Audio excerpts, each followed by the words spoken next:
Well, thank you very much, Angharad, for agreeing to do this. Shall we start with you telling us a little about yourself and how you first got interested in gloves? Well, thanks, Anne. Let me return the compliment and thank you very much for inviting me to make this video as part of your Yorkshire knitting holiday. And my sincere apologies for not being able to be present in person, but I'm hoping this is the next best thing. Bit about me. I've always knitted. I learnt from my mother. I went away from it when I did a geography degree. I then got a knitting machine in the 80s and had a small business making knitwear. And I then followed that by working as a knitwear designer and then working in education, teaching textiles and teaching design. It's far too long a story to explain, but I ended up writing a PhD in my late 50s. And I wanted a little distraction from writing up my thesis, and I thought I would do some very complicated hand knitting. And I knitted a pair of kilt hose, and then I turned my attentions to pattern gloves. So, which I had seen very many years before. I was given a pair of Sankar gloves, Scottish gloves, in the 80s for a friend. And I also visited a museum that had a couple of pairs of what I then found were Yorkshire Dales gloves. I saw them in 1981. Which museum was that? That was at Gawthorpe Hall. Oh, Gawthorpe, yes, right. And I also found the Hartley and Ingleby book, The Old Hand Knitters of the Yorkshire Dales, which I'm sure you will have seen you'll know and love, yes. Yes, you'll see it soon. That has pictures of the gloves in. If I had a copy, I could have shown you. Never mind. We're going to have some copies of the Old Hand Knitters of Dales on the Yorkshire Knitting Tour, so we'll have those on hand for people to look at. This is a first edition, and it has these rather lovely little drawings of various gloves here. So I knew a little bit about the gloves, but I never really dreamt I could knit them.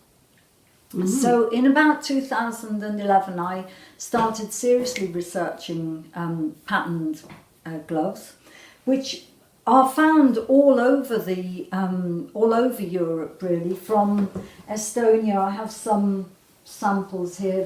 These are Estonian, which is where I will be while you're watching this video. These are beautiful, aren't they? This is, I will admit to everybody, the only example of entrelac knitting that I have ever seen that I actually liked.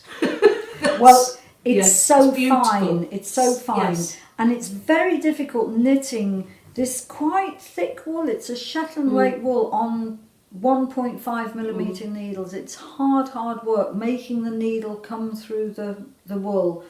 These are another pair of Estonian gloves with a Latvian short row cuff. And where have you got these from? I've bought these while I've been in Estonia on knitting visits. These are, I know, bought in Norway and are part of the Knitting and Crochet Guild collection. They're very attractive, and these are some that I bought myself in Shetland that are just identical more or less identical apart from the colours. Yes. So they're rather lovely. Yes. And then coming to other parts of Britain, these are examples of the most famous knitted gloves, pattern knitted gloves in the UK, which are the Sankar Gloves. And these both are very classic colour combinations, black and white, and this rather dated 30s looking brown and yellow. So those are the Sankar Gloves. And then I'll show you, this is a very beaten up pair of gloves in a Yorkshire Dales pattern, and I'll show you some more later on that have a stronger colour contrast. Can you tell us something about that actual pattern? What features of that are identifiable as Yorkshire Dales style? Well, they always, the ones I've seen in collections, let me take one at a time, have a 2-colour cast on, which is almost a German twisted, but not quite. Right. Someone called Sue Leighton White, who wrote a pattern that was printed in piecework, wrote down the instructions for doing this cast on, and if you follow them exactly and try several times, you can get it. and you get this little rolled edge, a sort of little beaded edge that comes out very neatly, and then it's a 2-colour rib. Always, both the Scottish and the Yorkshire gloves are, all the ones I've seen are only 2 colours, two contrasting colours. Then above the 2-colour rib, and all the Yorkshire ones I've seen have a single rib here. The knit in one colour, the pearl in the other.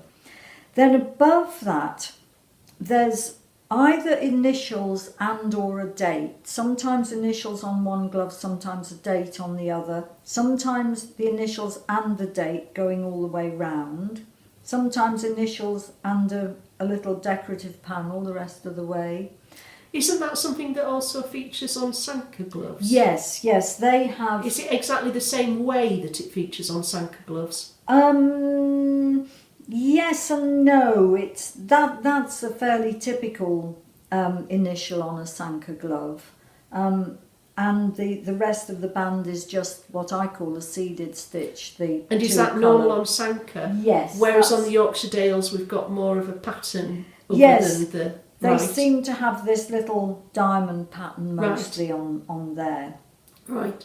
And the initials are done in a sort of fairly old-fashioned style, with serifs and so on, and sometimes these little dividers. Oh, they're lovely.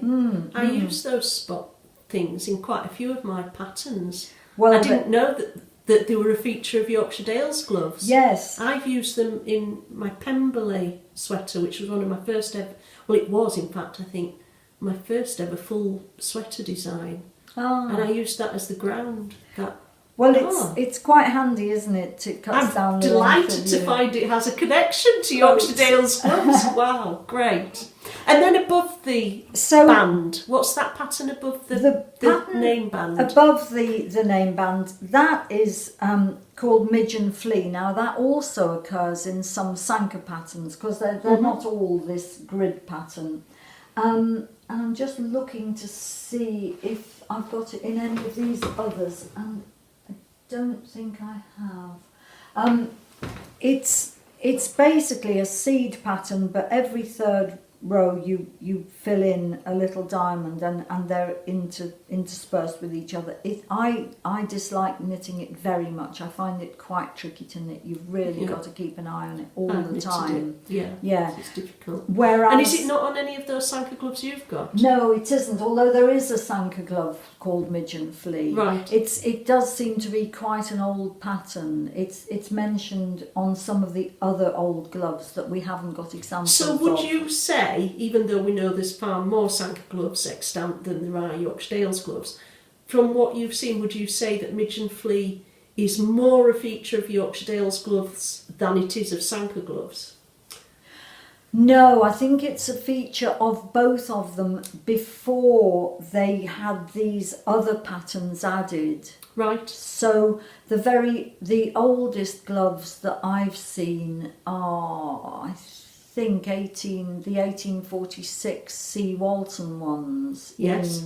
That are in the Wordsworth Museum and mentioned in Hartley and Ingleby, and they have Midge and Flea on them. And there is a Sankar pattern also called Midge and Flea, which has Midge and Flea, which is on these fingers all over. And do you know when that dates back to, the Sankar one? I think it's before. These are called the Duke pattern, and I was told by a woman who was living up there in the 1980s that this pattern was made as a response to the Duke of Buccleuch, who was the local landowner, enclosing his fields, his land. So, and I know that happened at various different dates, but I haven't researched that. So there are other Sankar patterns which are probably more related to woven tweed patterns, Right. like little checks and these... Shepherd's plaid. Yeah, shepherd's plaid, Prince of Wales check. And they're very nice to knit as well. They work very cleverly on alternating threes and alternate stitches. You know, I think they're very nice to knit. So I think that the Midgeon Flea is probably an older pattern than these. So the Dales gloves, what do we know about them? Well, I've researched all the museums I can think of where I think they might have them, and so there are some in the Rachel K. Shuttleworth collection, which is housed at Gawthorpe Hall, which is where I saw them first. There are some at the Wordsworth Museum in Grasmere, which is a complete anomaly because that museum, as it sounds, is an archive of Wordsworth's papers and so on. But somebody must have realised that these gloves were worthy of being kept and just donated them to the nearest place that would take them in, because they were given in 1949. Yes. And they have both the C. Walton glove, and they have a couple of pairs in the what I'm calling the Dales pattern. Yes. So there are some there.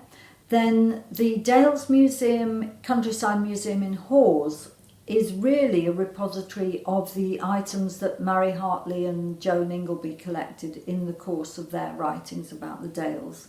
And that included knitting. And there are 5 pairs of gloves there, which they document in one edition of their book. And then there's 1 pair of mittens, by which I mean a glove with a thumb and then finished off there. Fingerless mittens. Fingerless mittens. And the other place that has a Dales glove is the Knitting and Crochet Guild collection, which is where I volunteer. So, very exciting. Yes, very exciting. So white gloves to the fore, and the gloves very carefully wrapped in acid-free tissue. I'm correct in thinking that this is one of the most valuable things there is in the collection. In my personal opinion, based on my research, I think these Dales gloves are very, very rare. Yes. Because I found 10 pairs in collections, including our own. And we are very fortunate to have this pair. Don't seem to want to come out of their tissue paper. Oh, they're beautiful, aren't they? Well, you can see the contrast much stronger than you could with my pair. So, and very fine. Yes, they're very fine. They're very fine. Probably, I don't know, probably about a stitch to a millimetre, I would think. We could measure it. So these have both initials and a date. Yes. In the cuff. So MEA. Yes. And 19. And that lovely dot pattern that we've just learned about. The little dot pattern. Yes.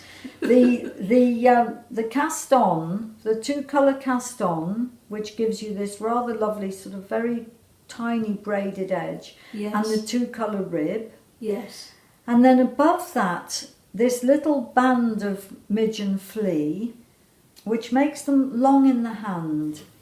And yes. Then the thumb gusset, really, the shaping is not a feature. Right. I mean, there's increasing up here, but it's not. Is there only increasing on the palm side? There's no increasing on the back of the hand.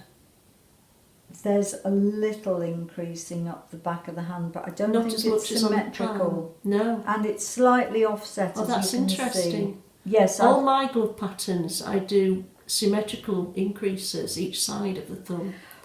Gusset.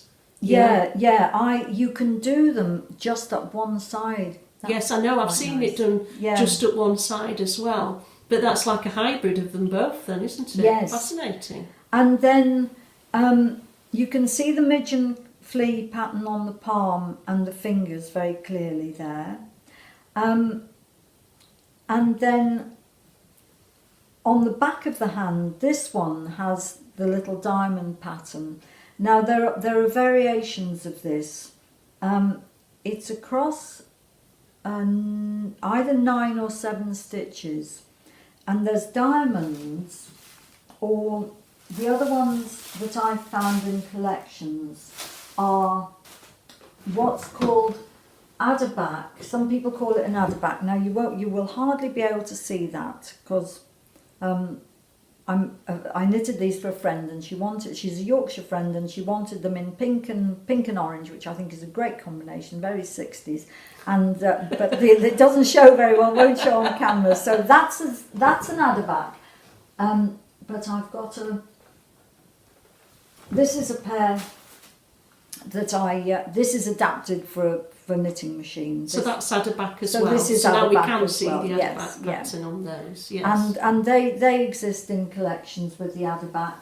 And the third pattern that's also found up, usually only up as far as the base of the fingers, but I've carried it all the way up the fingers on this. Because usually the fingers are either just dot pattern or midge and flea. Yes. So on the gloves that belong to the collection, Angharad, can I just ask, are the fingers all the same length? Do they all start at the same point, or do they start at different points? No, the fingers are pretty much they're pretty basic. They're all the same, more or less the same width, because you're very controlled by this pattern. Yes. You know, your leeway for altering anything is... Does it have finger gussets between the fingers? Hardly anything. There's maybe, I don't know, 1 or 2 stitches there. Okay. Whereas... and they all start at the same point? Yes, there's none of this dropping the little finger that we tend to do now. Yes, that's what I was wondering about. No, they have at least knitted the little finger shorter than the other fingers. Yes. Are the other fingers all the same length, or is the middle Not finger quite. long? No, there's slight difference in length. Yes. And I think the interesting thing is... What's that pattern at the side? Is it just at the very side? It's just some stripes, some vertical stripes. Yeah. Well, it just separates that from the midge and from the palm. It's a 3-stitch stripe. I mean, if you were washing these, or if you were blocking them, having knitted them, you'd probably try and ease all that over, wouldn't you? So that it was absolutely on the seam, as it were. So what's the history of that pair? So this pair, and the other thing to add is that these are black and white wool, which seems to be what most of them were, although I have a photo of a pair in red and black wool that I've not managed to trace. And there are 2 pairs knitted out of silk.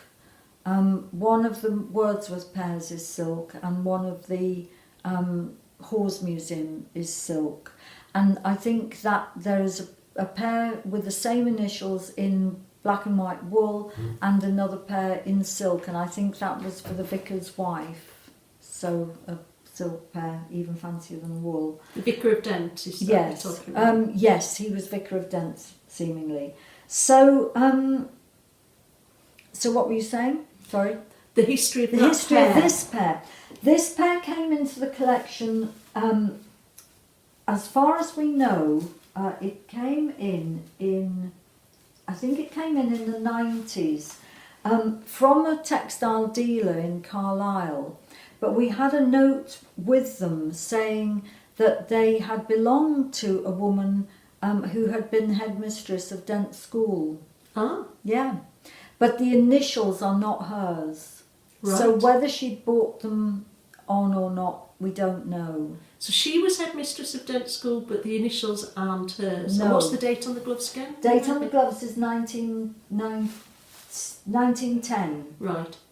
So, so there, that's, Yes. yeah, 1910. So that's all we know about them, or all we've found out so far. But I think there are lots of questions that could be answered if we delved into the censuses. Yes. So, what else do you want to know? I think... do you want to talk about your theory about who might have knitted those gloves? Well, we know from Hartley and Ingleby that a woman called Mary Allen knitted these gloves, and in fact she's in the Knitted this specific pair, or that she knitted gloves like this, do you mean? The really weird thing is that with one pair, we know that the Hawes pairs, the pairs in the Hawes collection, yes, were knitted by Mary Allen, because Hartley and Ingleby say so. Yes. And we know that the pairs like this in the Wordsworth Museum were knitted by Miss M. Allen of Dent, and because there's a paper label attached to one of them saying... All the pairs in no, Wordsworth to one Museum. of them, right. The English pair, if I remember rightly, right. has that label attached. And the Gawthorpe Hall pair also, they don't actually say these were knitted by Mary Allen. They say they were knitted, they are an example of Dent knitting. So the term... But are they all of the same period? Well, there's no date on the Gawthorpe Hall ones. Right. But having looked at them, I feel quite strongly that they're all knitted by the same person, because they're just so similar. You know, that the cuff and the cast on and the construction and the quality of the patterns knitting and the quality of the knitting are just absolutely identical. Having said that, I do wonder, in the case of the Gawthorpe Hall ones, if possibly where the dates fit, because Mary Allen died in 1924, right, which does seem early. For the ones in the Gawthorpe collection? Yeah, but then there's no date on them, so... so we don't know. So we don't know, but it might be possible to find that out, because they do talk about, I think they were knitted specially for them. Well, they were all knitted to order, really, they're bespoke.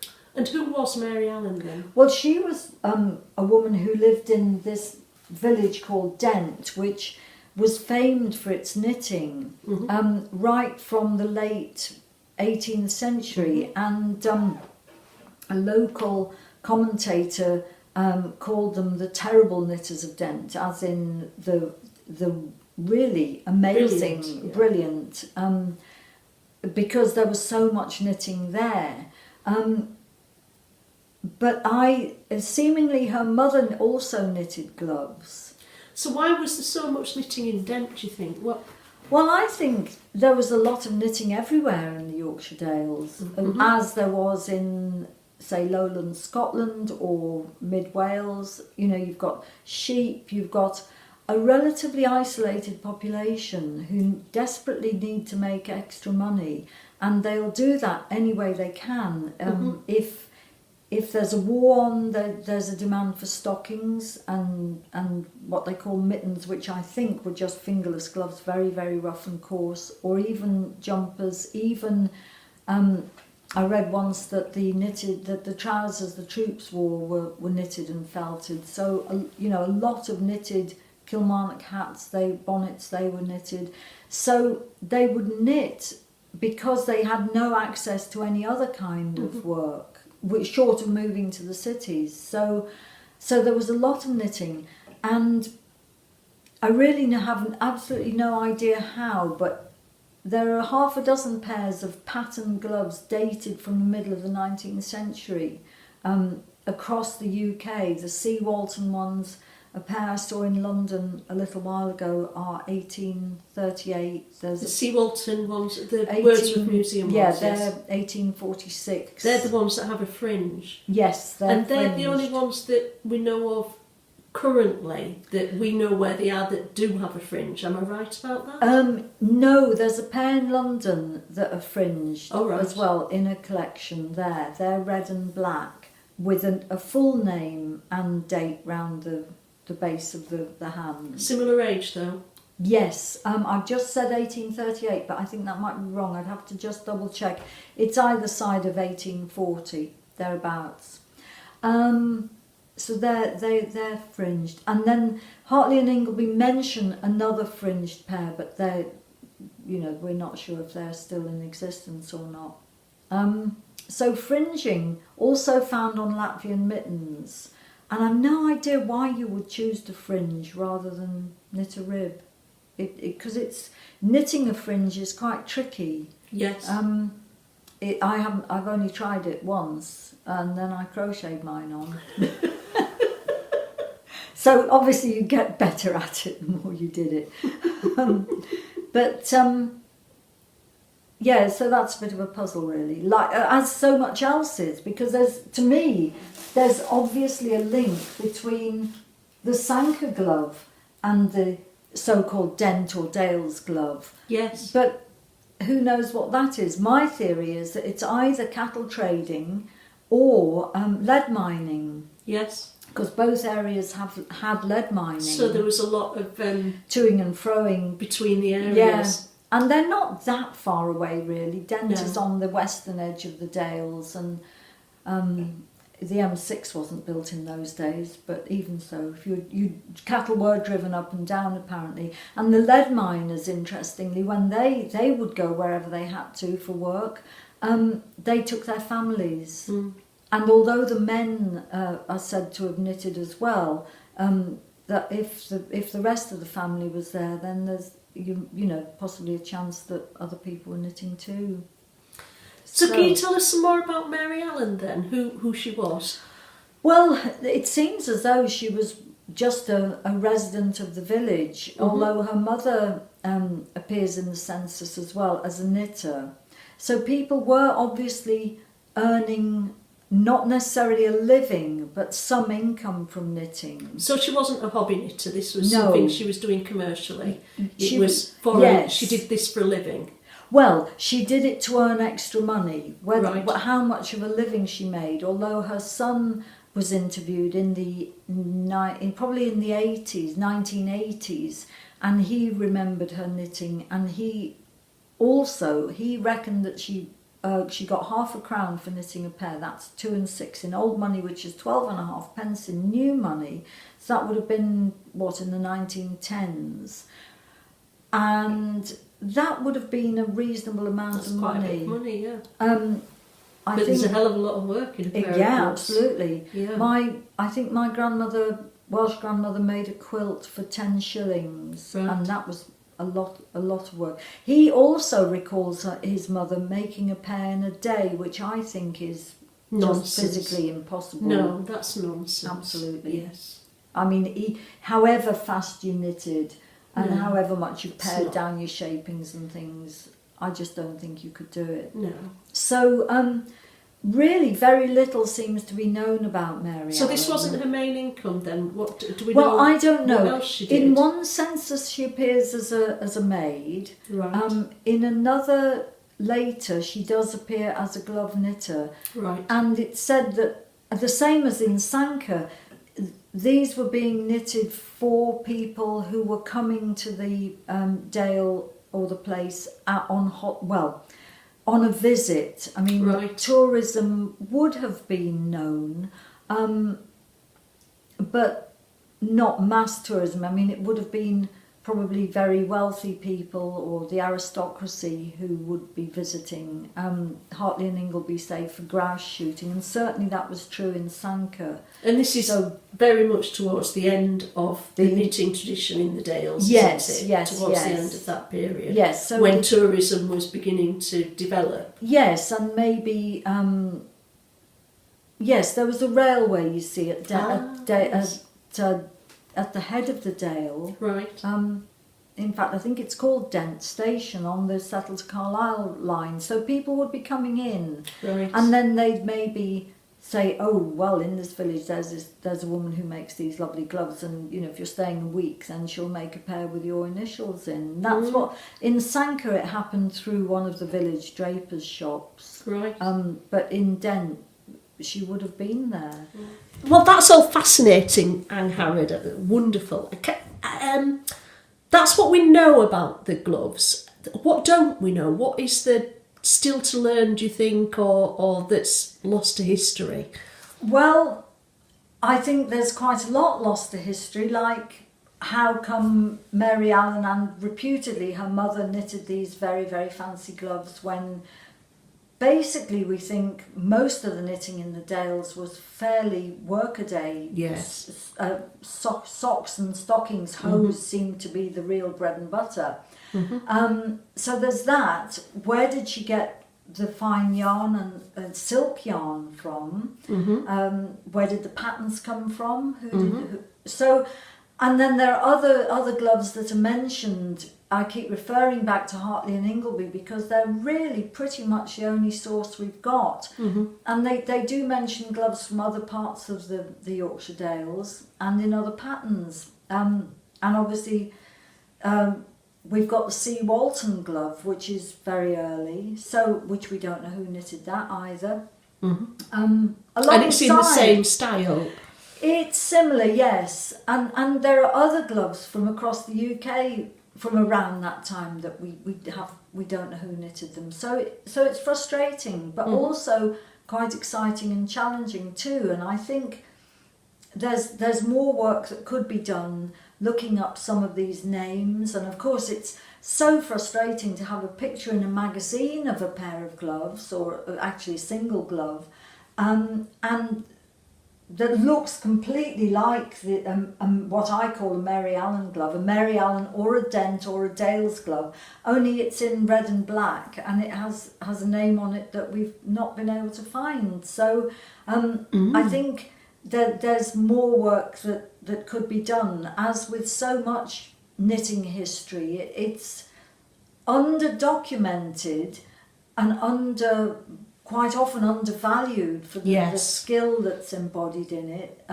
It will have been dismissed as women's work and as decorative and as just a pair of gloves and so on, and not acknowledged for what it is, which is so highly skilled and a good and a useful source of income as well.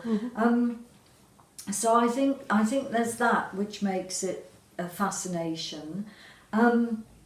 I think also bringing it to today, now these gloves can be knitted by anyone, and if you have the skill of knitting in the round in 2 colours, which I think you may be acquiring, then you know, a pair of either wristlets or mitts, even gloves with fingers is completely feasible and a lovely way to connect with what has been done. Yes. And also it doesn't have to be in this very fine wool. This rather by now tatty grubby looking pair, although they were washed for the occasion, actually it is in heavier yarn than these and comes out that much bigger. But this is a pair that I designed for the Knitter magazine some while ago, that has been adapted. It has the diamond pattern, and they called it Gent Dale, and it uses the diamond pattern up the back and not the midge and flea but a speckle pattern, and it's in a tweedy, slightly heavier yarn, what we call a 4-ply, fingering probably. And it's in a tweedy yarn, so it's lovely to knit with because it covers all your little irregularities and lumps and bumps. So what thickness of yarn were the original Dales gloves knitted in then? What would you call it now? Well, we call it 3-ply using UK terminology, and they're knitted on... So heavy lace weight, really? Yes.